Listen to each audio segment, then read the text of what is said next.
8 en punto en Colombia. Arranca Sala de Prensa de Noticias Caracol en Vivo, este espacio de opinión, debate y análisis. Los invitamos de una vez a ser parte de la discusión de hoy, analizar el tema de hoy puntualmente, que es la noticia política del día en Colombia, pero que también nos ha meritado varios titulares de reconocidos medios de comunicación a nivel mundial, como por ejemplo el Financial Times, que es esta atropellada sesión del Consejo de Ministros ayer, 6 horas, que para muchos demuestran una implosión interna en el círculo cercano del presidente Gustavo Petro y que ya ha tenido las consecuencias prácticas, se podría decir, en las últimas horas, como la renuncia de 5 funcionarios cercanos al presidente. 3, Jorge Rojas, Paula Robledo y Juan David Correa, presentaron su renuncia irrevocable, y 2, Carlos Carrillo, el director de gestión del riesgo, y el ministro Juan Fernando Cristo hicieron una renuncia protocolaria e invitan al resto de gabinete a hacer lo mismo, porque dicen que el presidente no se puede sentir acorralado. Para analizar este tema, las consecuencias, pero por supuesto también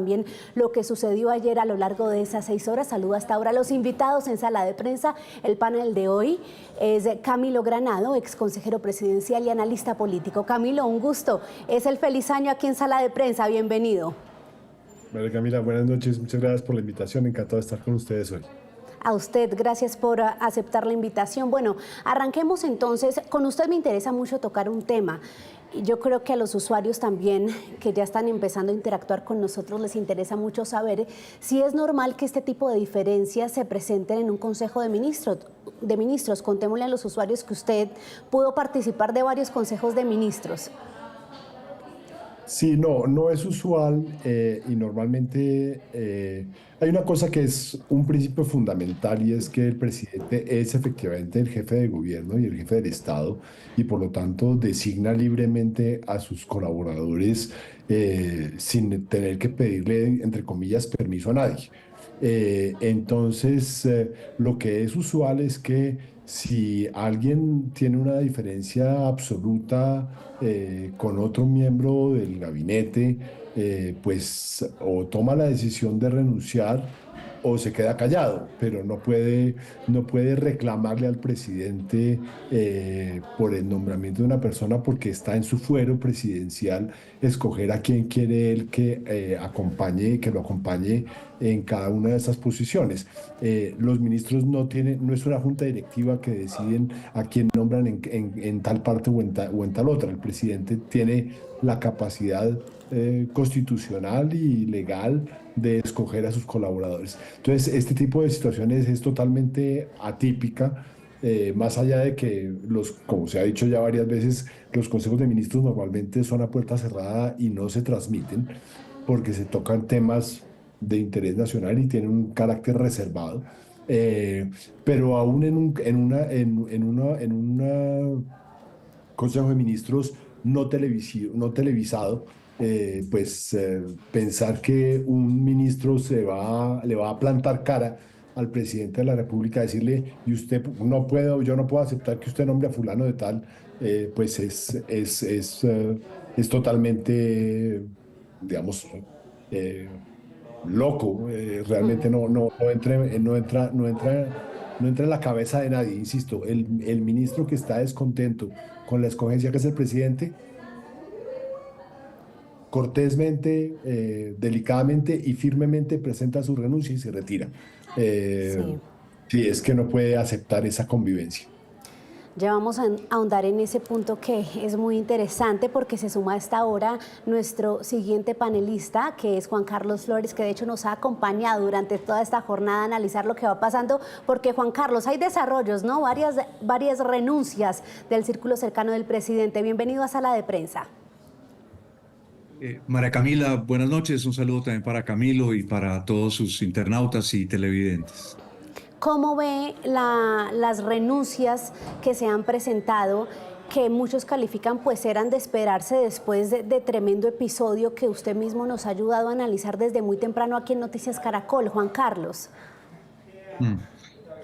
Pues las renuncias se corresponden con las personalidades. Hay quien acepta que trapeen con él y hay quien tiene una dignidad interior que le impide aceptar cosas, incluso si eso le genera innumerables traumatismos en el momento en que toma la decisión. Yo veo, por ejemplo, dos renuncias, la de Jorge Rojas, quien 1 o 2 días antes ya se le va a uno la memoria con todos esta vorágine de acontecimientos. Se había reunido con los ministros justamente para decirles que no iba a ser el señor Benedetti el jefe de gabinete, sino él. Rojas venía de ser un funcionario que acompañó a Petro en toda su alcaldía como director de Integración Social en Bogotá, luego ha sido embajador en Bruselas, luego vicecanciller. De manera que se iba a quedar sin ningún crédito si aceptaba lo que el presidente Petro estaba haciendo con él. Y lo mismo veo en el caso del ministro de Cultura, Juan David Correa, un hombre muy respetado en el mundo de la edición de libros, de las revistas culturales.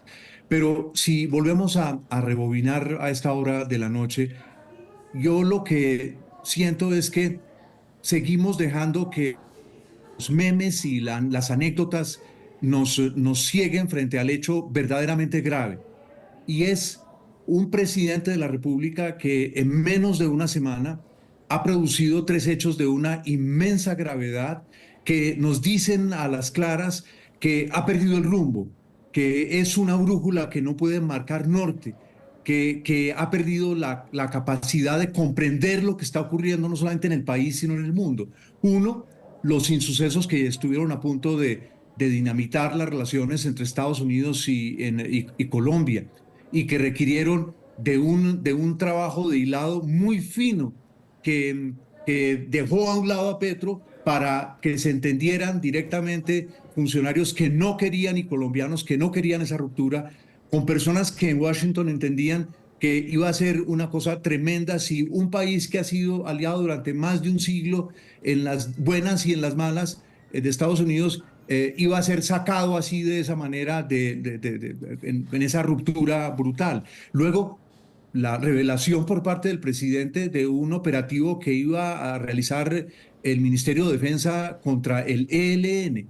Y luego este consejo inesperado para todo el mundo en el que Petro lleva a gancho ciego a sus colaboradores para forzarlos a aceptar un hecho que muchos de ellos no podían aceptar, porque no estamos hablando de un mandato presidencial habitual, no estamos hablando de un consejo de ministros habitual, estamos hablando de un consejo de ministros en que al resto del equipo, personas muy experimentadas Sí. que han trabajado muchos años con Petro, les querían imponer las decisiones de 2 personas de las cuales el presidente es rehén. Ese es el hecho Mm. gravísimo que hoy tiene lugar en Colombia.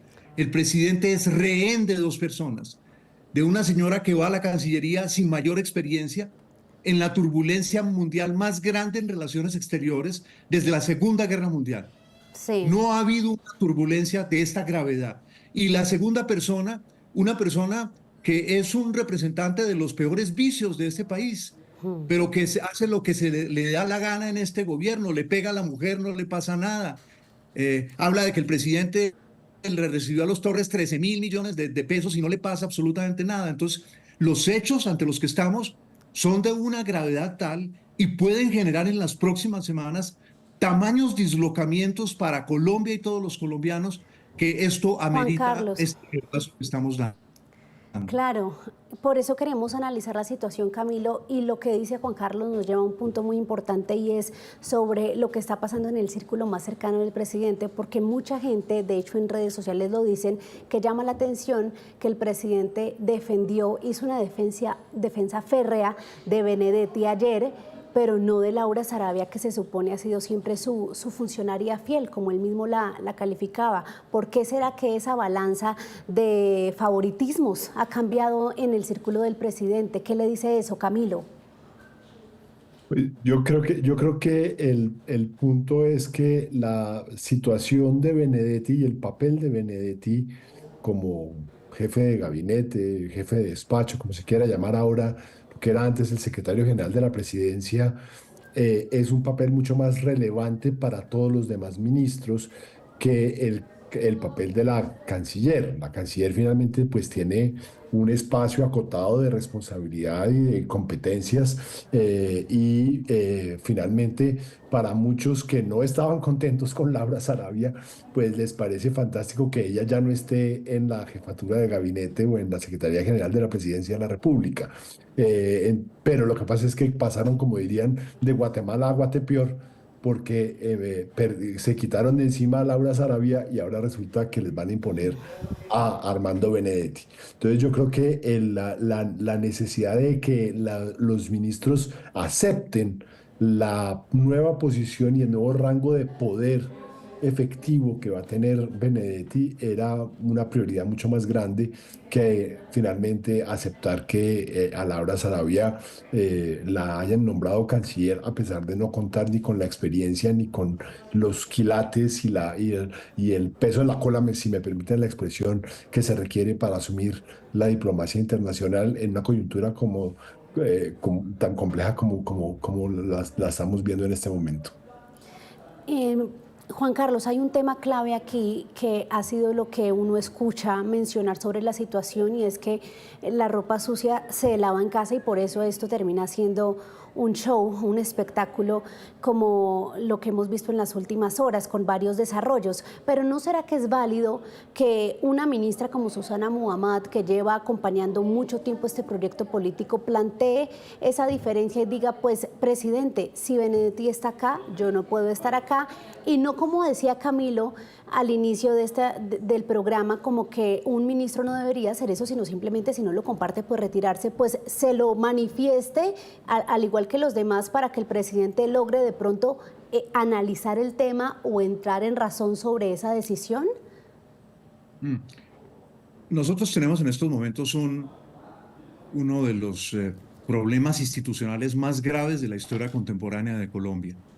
Nuestra república es presidencialista, no hay primer ministro.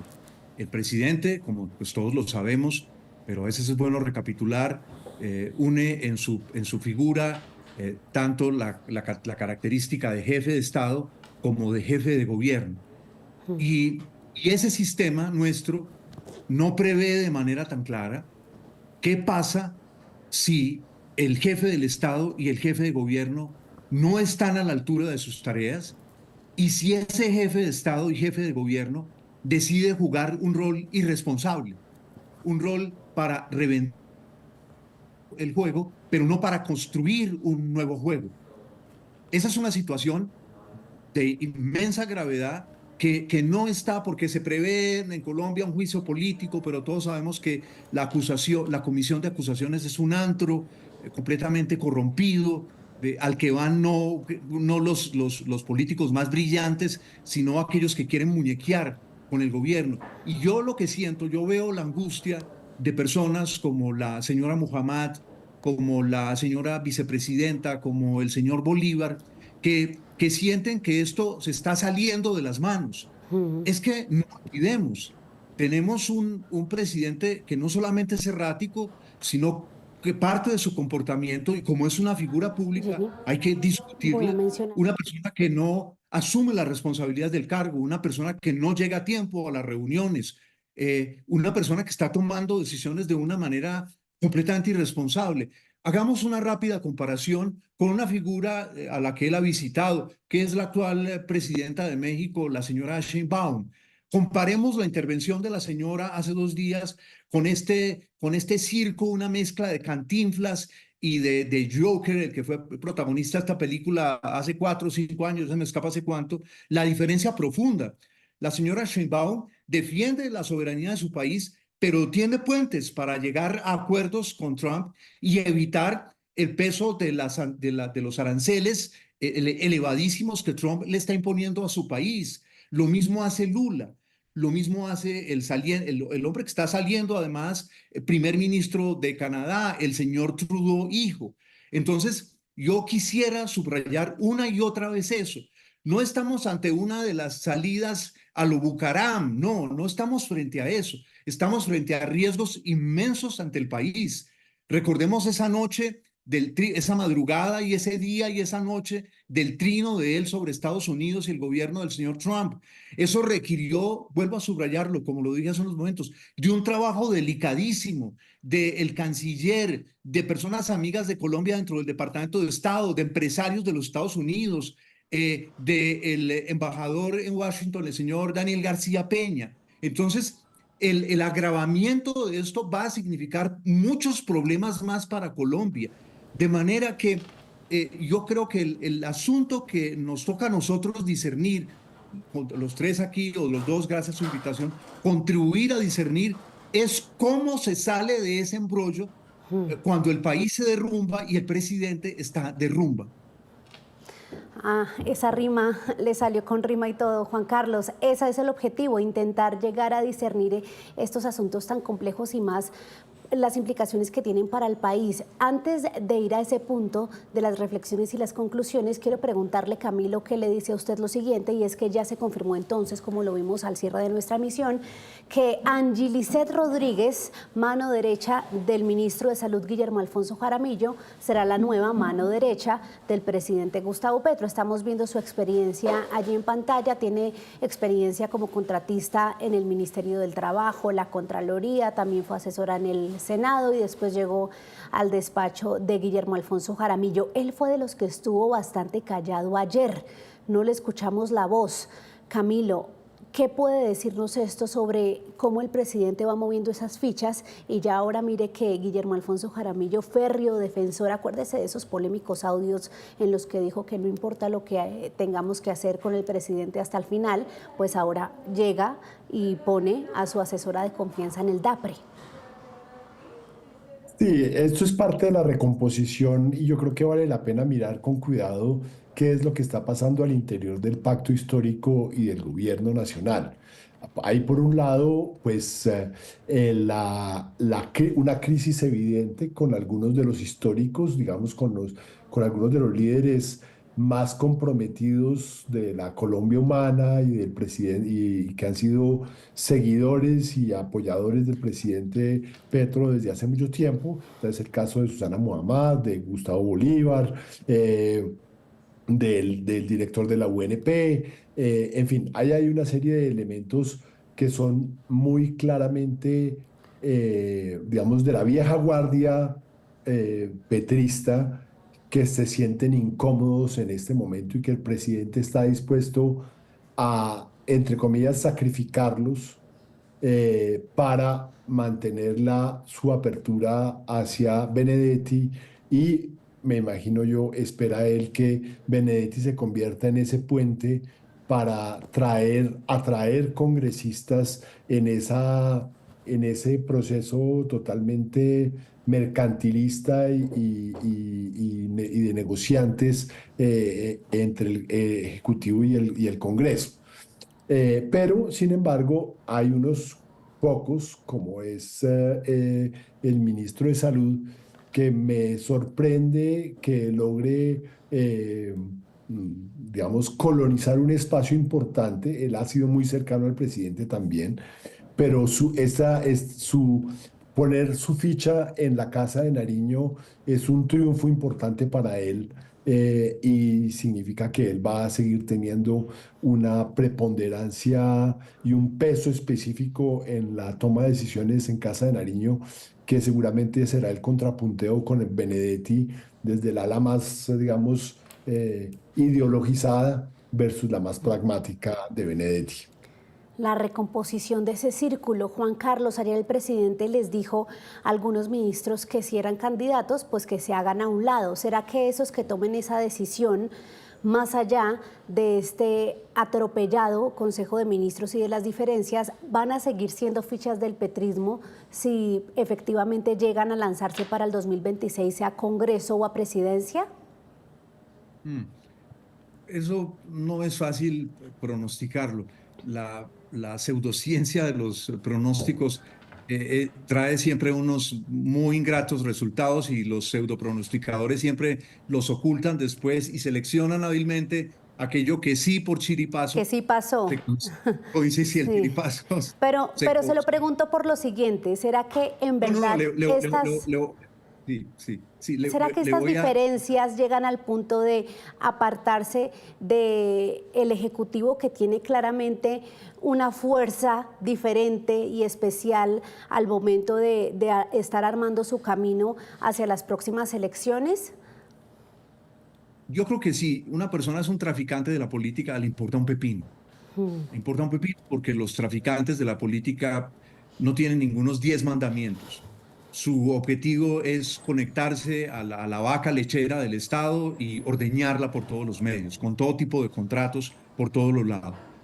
Pienso que si una persona tiene un sentido de país, si le queda conciencia, si tiene un sentido del deber, yo creo que lo que le angustia allá en el fondo, y por eso la intervención tan sencilla, sentida de la señora ministra del Medio Ambiente o de la señora vicepresidenta Francia Márquez, es porque sienten que esto no es un cuento de pasillo, que es una realidad tenebrosa, el que el presidente de una república presidencialista, que es a la vez jefe del Estado y jefe de gobierno, sea rehén de dos personas en el entorno gubernamental. Hace muchísimas décadas un político colombiano llamado Carlos Lleras Restrepo dijo, los ministros son briznas, y sopló así, me contaban a mí la anécdota, en las manos del presidente. Y eso define una república presidencial. Entonces, aquí ahora nos quieren enredar para que empecemos a opinar sobre el tradicional tejemaneje de la política y nos olvidemos rápidamente de esto. No, no, no, no. No podemos olvidarnos porque ese problema sigue vivo. Ese es un poder inmenso el que estas dos personas tienen, que le da al presidente de la República una debilidad muy grande, pero al mismo tiempo está el aislamiento peligrosísimo del presidente, los estados de conciencia alterados en los que está tomando decisiones graves, que es una cosa que se comenta ampliamente en Colombia, en todo lado, pero nadie se está Así atreviendo a decir. es. Eso es un hecho gravísimo. Entonces, esta rutina, como si estuviéramos en un gobierno más, me parece de un peligro considerable, porque ante las turbulencias, tanto internas como externas, fíjense lo que está ocurriendo con los Estados Unidos. Desde la Segunda Guerra Mundial, Estados Unidos fue una de las potencias, una de las pocas potencias que estableció las reglas en el mundo. Hoy, el propio gobierno de los Estados Unidos está destruyendo esas reglas, de manera que no tenemos un manual hoy para guiarnos. Las cosas cambian Sí. con inmensa velocidad. Comprenderá la atención que se requiere de un estadista como Lula o como Sheinbaum o como Putin o como cualquier estadista en el mundo, de las más diversas corrientes, para poder navegar y conducir la nave de su país con acierto en esas turbulencias. Y luego los Exacto. problemas de Colombia. De manera que yo veo que otra vez estas figuras manipuladoras nos ponen a hablar de las cosas rutinarias, pero lo rutinario no es lo que está generando los problemas de Colombia. Es un Sí. presidente que está en una situación personal muy, pero muy grave. Ese tema no es menor. Camilo, hablemos de lo que acaba de mencionar Juan Carlos. ¿Usted cree en lo genuino que pueda ser ese mensaje de Susana Muhammad y de Francia Márquez frente a la preocupación que estarían sintiendo por la situación del país, por lo que califica Juan Carlos muy bien, por esta situación tan grave que ven al interior de la Casa de Nariño de la Presidencia de la República? Porque hay quienes dicen pues que si a Francia Márquez le importara tanto el país, pues ejecutaría más de lo que ha ejecutado en el Ministerio de la Igualdad, y pues caen muy bien esos reparos ahora cuando hay que salirse del barco que se está hundiendo, ¿no? Sí, digamos, yo creo que es genuina la molestia y la preocupación, que no es nueva, de ese sector histórico y de los más leales al presidente, e incluso de Francia Márquez, que si bien no es de esa misma trayectoria histórica, pues ella asumió su papel de vicepresidenta en un pacto y en un acuerdo con Petro respecto de cuáles eran los cambios que esperaban traer al país. Entonces, Benedetti es como mosca en leche en todo ese proceso. Entonces yo sí creo que es genuina su preocupación de ver a un hombre tan cuestionado, con tantos problemas judiciales, envuelto en tantos escándalos, que ahora tenga el mayor poder posible, incluso sobre los mismos ministros, ¿no? Porque esa es la figura del jefe de gabinete o del secretario general de la presidencia. Entonces, yo sí creo que es genuina esa molestia y es genuina la preocupación. Insisto simplemente en el hecho de que Juan Carlos lo decía hace un momento, nosotros tenemos un régimen presidencialista en el cual efectivamente, y ya lo decíamos al principio también, el presidente es jefe de gobierno, jefe del Estado y designa y escoge a sus colaboradores a su libro albedrío y en su mejor conciencia. Por lo tanto, nadie puede cuestionar el poder que tiene el presidente y él no tiene que consultarle a nadie a quién nombra para cada cargo. Puede hacerlo en el marco de un acuerdo, de una negociación política con un partido, puede hacerlo, pero ninguno de los ministros puede decirle, presidente, es que yo no estoy de acuerdo con que usted nombre a fulano de tal y por lo tanto, usted no debería hacerlo. Eh, Pueden presentar sus objeciones, pero si el presidente se decide a mantener su nombramiento, pues lo único que les queda hacer es renunciar Sí. y eso es lo que uno esperaría que hicieran Francia Márquez y Susana Muhammad, por lo menos en el caso de Francia Márquez, a su cargo de ministra de la Igualdad. Ella no puede renunciar a su cargo de vicepresidenta, aunque podría hacerlo. Y Susana debería retirarse del gobierno. Yo quisiera traer un solo elemento adicional respecto de todo este proceso.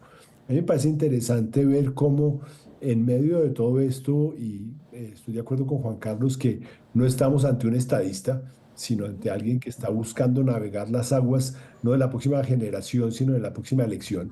Y yo creo que el discurso del presidente Petro pasa por precisamente hacer énfasis en su propia victimización. Es que a mí no me hacen caso, es que yo me comprometí con los 194 compromisos que yo hice con el pueblo y ustedes no han cumplido ninguno, el 75% no lo han hecho, los ministros no me hacen caso, ustedes son todos son unos entregados, unos infiltrados, una quinta columna del Sí. neoliberalismo y por lo tanto mi proyecto sigue vivo, pero es que necesitamos gente que sea capaz de realmente comprometerse y jugársela, porque el Estado burocrático neoliberal no me deja hacer las cosas y ni siquiera Sí, mis ministros Camilo. son suficientemente leales. Se nos está acabando el tiempo y quiero hacerles una pregunta para concluir, Juan Carlos. Nos quedan 3 minutos para que ustedes nos ayuden a hacer esta reflexión final y es un poco en la línea de lo que usted ya venía mencionando. ¿Para dónde va el gobierno en este año que queda o qué margen de maniobra tiene defendiendo el presidente lo indefendible? Me refiero a Armando Benedetti y como mencionaba hoy nuestra colega y analista de esta casa, María Alejandra Villamizar, haciendo reclamos por llegar tarde, cuando él llega tarde a muchas cosas y estos son datos, es decir, es lo que pasa y pues lo que menciona Camilo, haciéndole también cuestionamientos de ejecución a ministros que él escogió, que él decidió nombrar. Juan Carlos. Mientras conversábamos con Camilo, con usted, María Camila, se me vino a la memoria la caída de Alberto Fujimori. Alberto Fujimori era un hombre interesante que llegó al poder de manera tan sorpresiva, recordémoslo, derrotando a un escritor tan extraordinario como es Mario Vargas Llosa, pero muy mal político. Por fortuna se mantuvo en la literatura y no lo perdimos en la política. Y Fujimori escoge a esta figura sórdida, Vladimiro Montesinos, que ve el poder como una fuente de enriquecimiento y punto. Y eso termina corrompiendo todo el entorno y destruyendo todo el proyecto político de Alberto Fujimori. Y en esa fuga, recuérdenlo ustedes, cuando una mañana alguien informa que Fujimori acaba de despegar del aeropuerto en Lima para huir al Japón.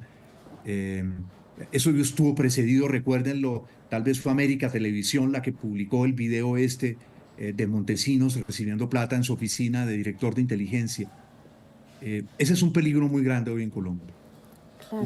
En medio de la orgía de corrupción en la que Colombia lleva ya varias décadas, la llegada de este tipo de personajes al poder que no tienen escrúpulos, que no tienen absolutamente escrúpulos. Recordemos las grabaciones que se hicieron públicas la rifirrafe entre la Sarabia y el señor Benedetti.